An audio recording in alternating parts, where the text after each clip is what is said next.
In a small, picturesque town nestled between rolling hills, there lived a music teacher named Alara. Her life was woven with the threads of music and solitude. Every day, she sat by her piano, her fingers dancing across the keys, composing melodies that seemed to cry out for someone who wasn't there. Years ago, Alara had fallen deeply in love with a violinist named Jonas. They had met at a music conservatory, where their shared passion for music brought them together. Their connection was electric, their love story as harmonious as the music they created together. But life, with its unpredictable tempo, had pulled them apart. Jonas was offered a prestigious position with an orchestra overseas, and though they promised to stay connected, the distance proved too great.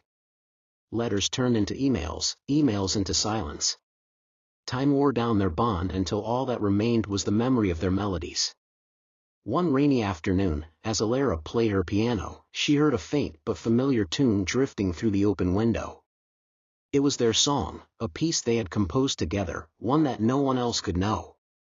She froze, her heart pounding. The melody grew louder, closer. She ran to the door, her breath catching as she opened it.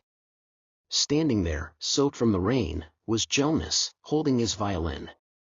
His eyes searched hers, vulnerable and filled with hope. "I never forgot," he said, his voice trembling. "I couldn't. I tried to move on, but every note I played brought me back to you." Tears streaming down her face, Alara stepped aside to let him in. He played their song, and she joined him on the piano. The room filled with a melody so powerful it seemed to erase the years of pain and silence between them. That evening, they talked for hours, sharing stories of the lives they had lived apart. They spoke of regrets and lessons, of love that had never truly faded. In the quiet moments between their words, the music in their hearts grew louder, rekindling a connection they thought was lost forever. Jonas never left again. Together, they opened a music school, teaching others not only the art of music but also the lessons of love and resilience. Their story became a testament to the power of love, a melody that, though interrupted, could never truly be forgotten. Jonas and Alara spent days catching up on the years they had missed. As much as their love for each other felt undiminished, the ghosts of their separation lingered. Jonas confessed how, in his loneliness, he had buried himself in his music, hoping it would replace the ache in his heart. Alara admitted how she had stopped playing for audiences altogether, unable to bear the weight of memories tied to their melodies. But their reunion was not without challenges. Alara's parents, who had watched her grieve for Jonas, were wary of his return. Her father, a stoic man with a fierce protective streak, pulled Jonas aside one afternoon. "She waited for you, Jonas. 4 years.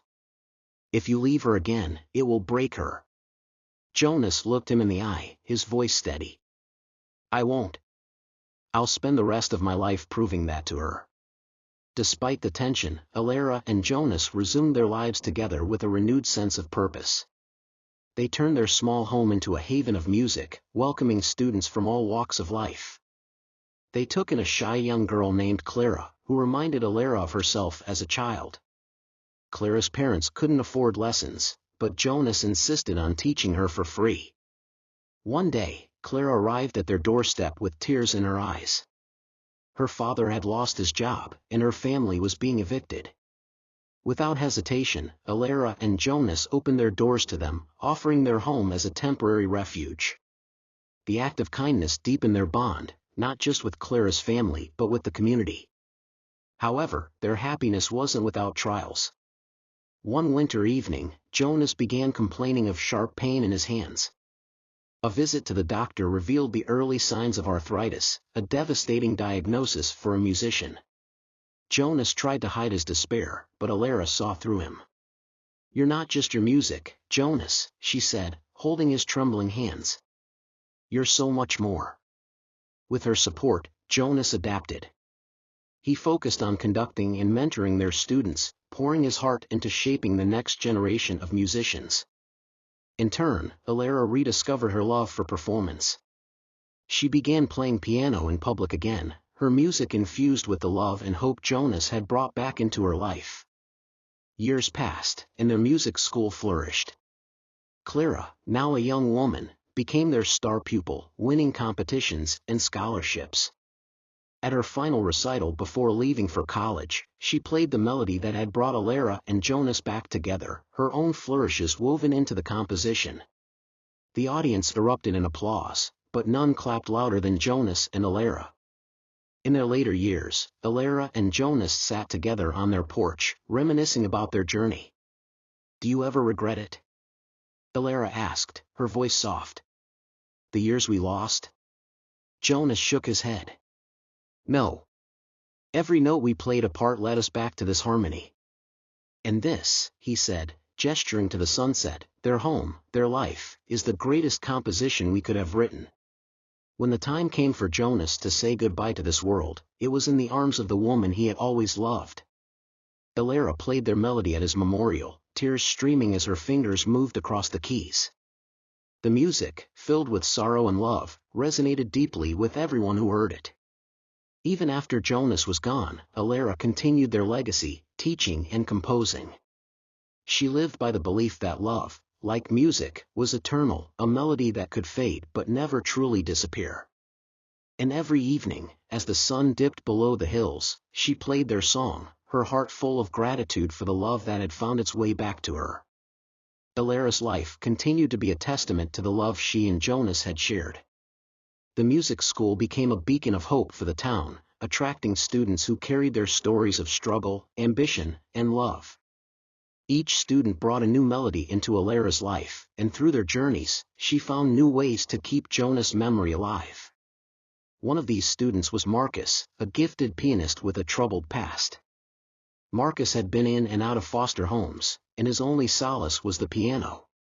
When Alara first met him, he played with a raw, almost painful intensity, as if trying to exorcise his demons through the keys. "You don't need to fight the piano," Alara told him one afternoon, placing a gentle hand on his shoulder. "Let it be your partner, not your battleground." Under her guidance, Marcus began to transform. He started writing his own compositions, each piece telling a story of resilience and hope. Alara saw in him the same passion and pain that had once driven Jonas, and she poured her heart into nurturing his talent.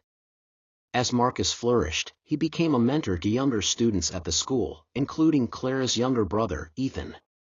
Ethan, shy and unsure of himself, struggled to find his voice through the violin. Marcus took him under his wing, teaching him not only the technicalities of music but also the courage to express himself. One evening, as Alara watched Marcus and Ethan perform a duet, she felt a sense of fulfillment that words couldn't capture. She realized that the legacy she and Jonas had built wasn't just about music, it was about creating a community, a family, where everyone felt they belonged. But life had more lessons in store for Alara. One day, she received a letter from a man named Victor, who introduced himself as Jonas' estranged brother. Victor wrote about how he and Jonas had fallen out years ago over a family inheritance. He had heard about Jonas' passing and wanted to make amends by connecting with Alara. The letter stirred a mix of emotions in Alara. Jonas had rarely spoken about his family, and she wondered if opening this door might unearth pain or healing. After days of deliberation, she decided to meet Victor. When Victor arrived at the music school, Alara was struck by his resemblance to Jonas. He carried the same intensity in his eyes, though it was tempered by regret.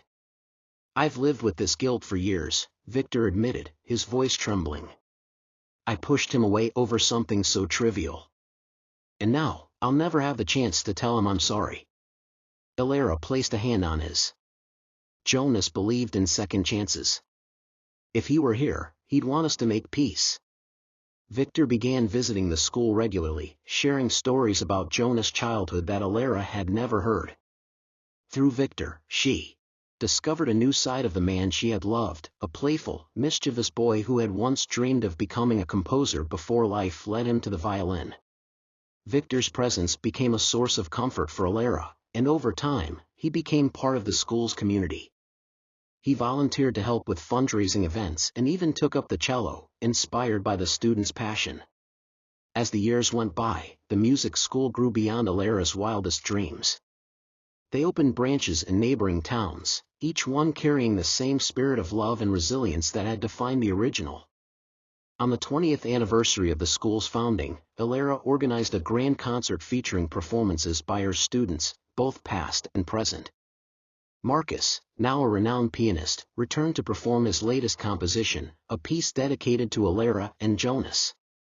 Clara, now a professional violinist, joined him on stage, her playing as radiant as ever. As the final notes of the concert faded, the audience rose to their feet in thunderous applause. Ilera, standing backstage, felt tears welling up in her eyes. She looked up, as if searching for Jonas in the rafters, and whispered, "We did it, my love." A week after the anniversary concert, Ilera received a package in the mail. The sender's name was unfamiliar, Adele Moreau. Inside was a collection of handwritten letters, bound together with a ribbon. A note atop the bundle read, "Ilera, I believe these belong to you. Jonas would have wanted you to have them. With love, Adele." Ilera's hands trembled as she untied the ribbon. Each letter was addressed to her, written in Jonas' familiar handwriting. The dates spanned the years they had been apart, years she thought Jonas had forgotten her. As she read the first letter, her heart ached. "My dearest Ilera, every note I play carries your name. Every melody whispers your laughter. I wanted to write sooner, but I feared you'd moved on, and perhaps you should have. But my love for you remains, stronger than I ever imagined. I hope, one day, this finds you. Forever yours, Jonas." Tears streamed down her face as she read letter after letter, each one revealing the depths of Jonas' love and regret. He had written to her during their separation, pouring his heart onto the pages, but for reasons unknown, the letters had never reached her. Ilera reached the final letter, dated just weeks before Jonas had returned to her. "Ilera, I've spent years running from my fears, but no more. I'm coming back to you. If you'll have me, I'll spend the rest of my life making up for the time we lost. If you've moved on, I'll understand, but I need to see you, if only to hear your music one last time. With all my love, Jonas." Ilera clutched the letters to her chest, overwhelmed. Who was Adele, and how had she come to possess such deeply personal writings? She immediately wrote back, expressing her gratitude and asking for an explanation. Adele's reply came swiftly. She was an old friend of Jonas, a violinist who had played alongside him in the orchestra overseas. She explained that Jonas had entrusted her with the letters after he lost faith they'd reach Ilera. Adele had kept them all these years, unsure if sending them would help or hurt. After learning of Jonas' passing, she decided it was time to fulfill his wish. The letters gave Ilera a renewed sense of purpose. She began composing again, this time crafting a symphony inspired by Jonas' words. The piece, titled Letters to Ilera, was her most personal work, a journey through love, longing, and reconciliation. As she worked on the symphony, she felt Jonas' presence more than ever. Every note seemed guided by his spirit, every chord a conversation between their hearts. The composition became her healing process, a way to channel her grief into something beautiful. When the symphony premiered, the entire town came to hear it. Marcus played the piano, Clara led the violin section, and Victor performed on the cello. The music swept through the audience like a tidal wave, leaving no heart untouched. By the final movement, there wasn't a dry eye in the hall. After the performance, Adele approached Ilera, tears glistening in her eyes. "Jonas would be so proud of you," she said. "You've honored him in the most beautiful way." Ilera smiled through her tears. "He's still with me, Adele. In every note, every student, every melody, he's here." As the years passed, Ilera continued to live a life filled with music and love. Her students went on to achieve great things, spreading the lessons she and Jonas had imparted. Marcus became a celebrated composer, dedicating one of his concertos to the memory of Jonas. Clara toured the world as a violinist, always returning to the school to mentor young musicians. Ilera eventually retired, passing the reins of the school to Marcus and Clara. She spent her days gardening, writing, and playing the piano in the evenings. Every time she touched the keys, she felt Jonas beside her, his love as alive as ever. On a quiet spring morning, surrounded by the blooming flowers of her garden, Alara peacefully passed away. In her hand was Jonas' final letter, and on her face was a serene smile. The music school held a grand memorial, where students and friends gathered to celebrate Alara's life. Marcus and Clara performed letters to Alara one last time, the notes carrying her spirit into the heavens. And so, the love story of Alara and Jonas became a legend in the town, a melody that would never fade. Their music continued to inspire generations, proving that love, like a song, could transcend time and even death. Months after Alara's passing, as Marcus and Clara took over the music school, they discovered a hidden room in the attic while renovating the old building. The room was small and dusty, with a single wooden chest at its center. Intrigued, Marcus pried the chest open. Inside, they found an assortment of sheet music, journals, and photographs, pieces of Alara and Jonas' life together. But among the items was something entirely unexpected, a locked box with a note in Alara's handwriting that read, "For the one who needs it most." Neither Marcus nor Clara had any idea what it meant, but the box had no key. Its mystery lingered in their minds as they placed it in the school's library, hoping its purpose would reveal itself in time. A prodigy in the shadows. Months later, a new student arrived at the school.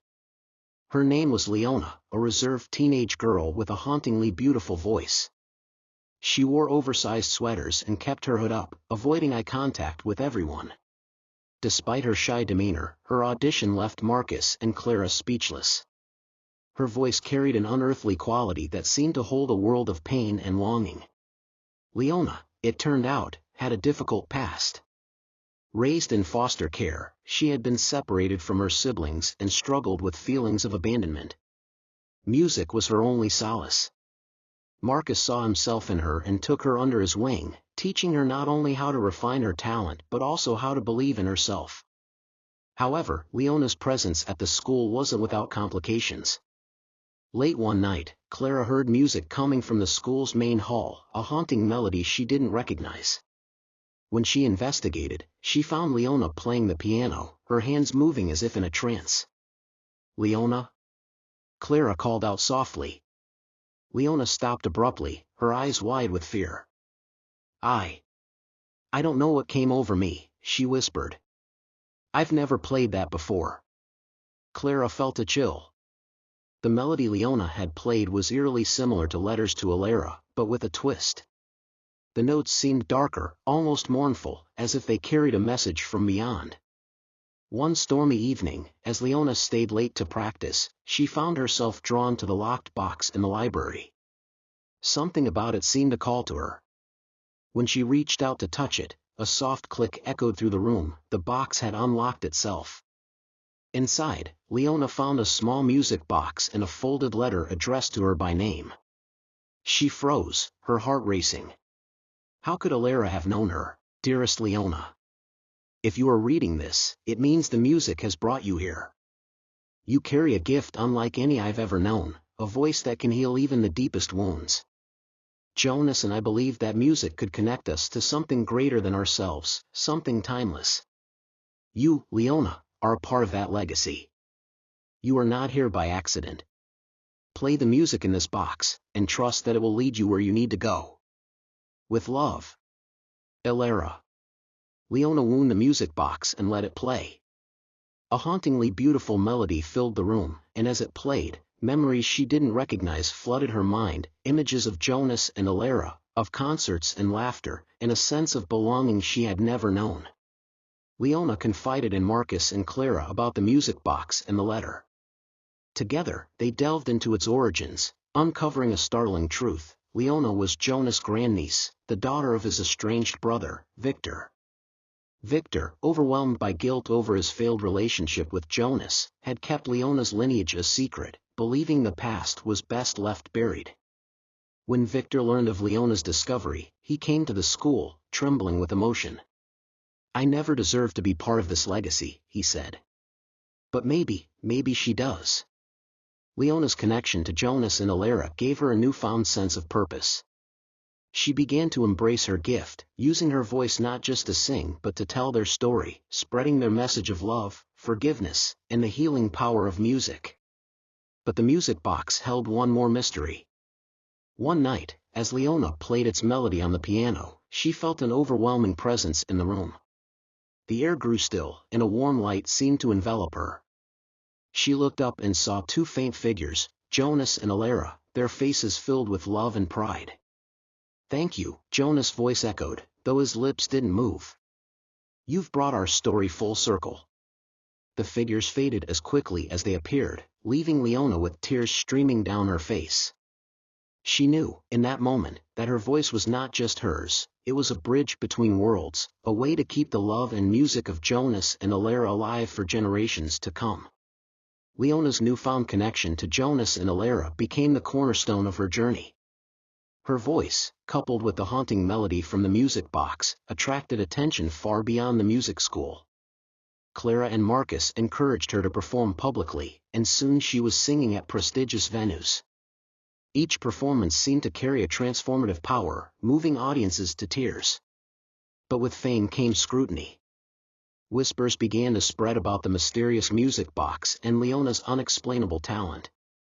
Some claimed she was gifted by the divine, others called it a curse. A journalist, Greg Haynes, grew particularly obsessed with uncovering the truth. "Every story has a secret," Greg told his editor. "In this girl's voice, it's not natural.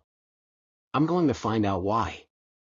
Leona remained oblivious to the growing interest in her life, focusing instead on her music and her newfound bond with Victor.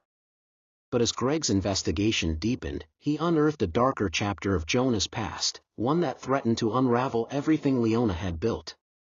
Greg discovered a series of old articles about a rivalry between Jonas and another musician, a brilliant but embittered composer named Adrian Cole. Adrian had accused Jonas of stealing a melody decades ago, a melody that bore an uncanny resemblance to the one in Leona's music box. Adrian's accusations had been dismissed at the time due to lack of evidence, but the controversy had haunted him until his death. Now, Greg began to wonder, was Leona's melody truly Jonas' creation, or had it been stolen? The journalist tracked down Adrian's grandson, Elliot Cole, a pianist who had inherited his grandfather's bitterness. Elliot agreed to help expose Leona, seeing it as a chance to restore his family's name. Elliot confronted Leona during one of her rehearsals. "You think that melody is yours to claim?" he sneered. "It belonged to my grandfather before Jonas stole it. And now you're parading it around like it's some divine gift." Leona was stunned. "I don't even know who your grandfather was," she said, her voice trembling. "This melody, it came to me through the music box. I don't know its origin." Elliot smirked. "Then prove it. Play it against my grandfather's composition in front of an audience. Let them decide who it truly belongs to." Clara and Marcus were furious at Elliot's audacity, but Leona agreed to the challenge.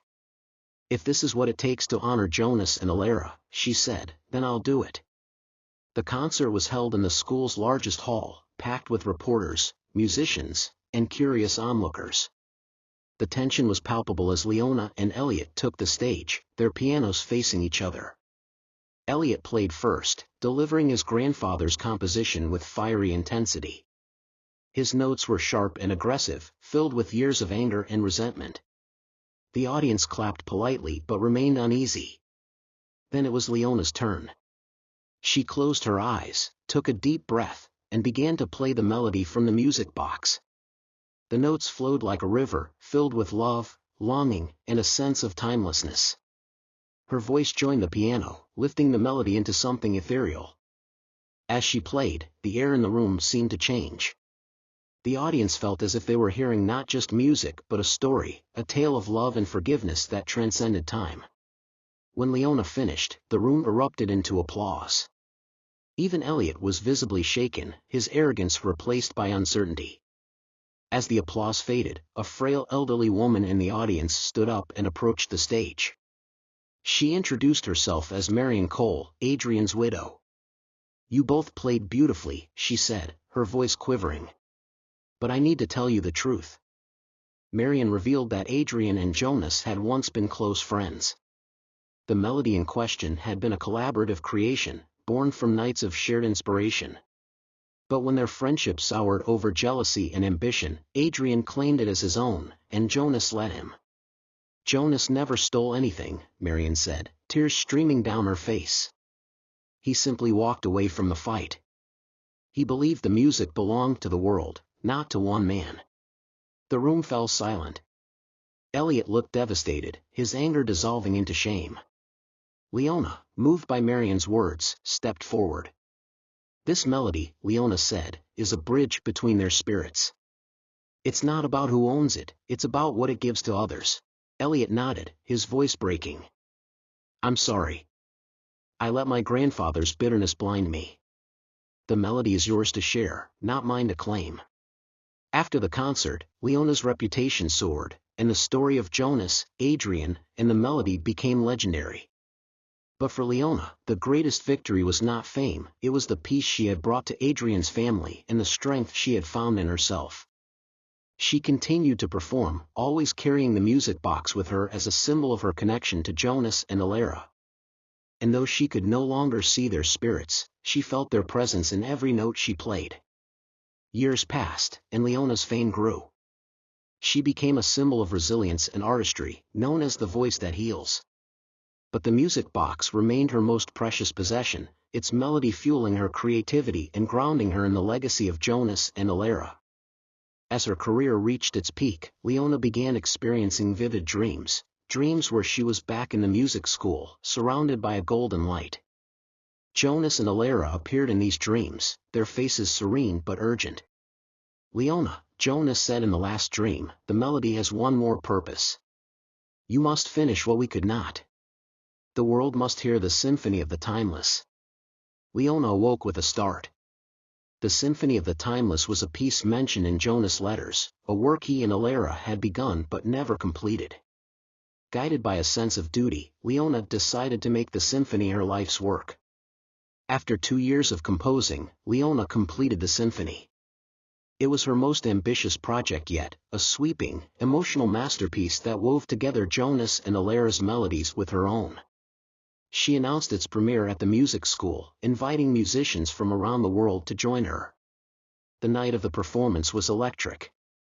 The hall was packed, the audience buzzing with anticipation. Marcus, Clara, and even Elliot Cole were among the performers, their instruments tuned and ready. As Leona took the stage, she held the music box in her hands. "This symphony is not mine," she said to the crowd. "It belongs to those who came before me, to Jonas, Alara, and every soul who believed in the power of music to heal and unite." The first movement began softly, like a whisper of time. Each note carried the audience deeper into the story, of love found and lost, of forgiveness and redemption. The second movement swelled with passion, echoing the heartbreak and triumph of Jonas and Alara's lives. But it was the final movement that left everyone breathless. As the orchestra played the haunting melody of the music box, Leona stepped forward and sang. Her voice soared, weaving through the instruments like a golden thread. The music reached its crescendo, and suddenly, the golden light from Leona's dreams filled the room. Gasps erupted from the audience as the faint figures of Jonas and Alara appeared on stage, their hands clasped, their faces radiant. They smiled at Leona, their forms shimmering as the final notes faded into silence. Then, like a soft breeze, they vanished, leaving the audience in stunned awe. The performance made headlines around the world, not just for its brilliance but for the inexplicable phenomenon witnessed by everyone in the hall. Critics and skeptics debated for months, was it a staged illusion or something truly supernatural? Leona refused to comment on the specifics. "The music speaks for itself," she told reporters. But for those who had been there, the truth was undeniable, the symphony had connected the living and the dead, proving that love and music were eternal. Years later, Leona retired from performing and became the director of the music school. She mentored countless students, passing on the lessons she had learned from Jonas, Alara, and her own journey. The music box, now too fragile to wind, remained in her office, a silent reminder of the melody that had changed her life. On the anniversary of the symphony's premiere, Leona passed away peacefully in her sleep. When the students entered her office the next morning, they found the music box open, playing its melody one last time. The Symphony of the Timeless became a cornerstone of classical music, performed in concert halls worldwide. At the music school, a new tradition began. Each year, on the anniversary of Leona's passing, students and alumni gathered to play the symphony, honoring the legacy of Jonas, Elera, and Leona. The final note of the symphony always lingered in the air, as if carried by unseen hands. And those who listened closely swore they could feel a presence, a warmth that reminded them that love, like music, never truly ends.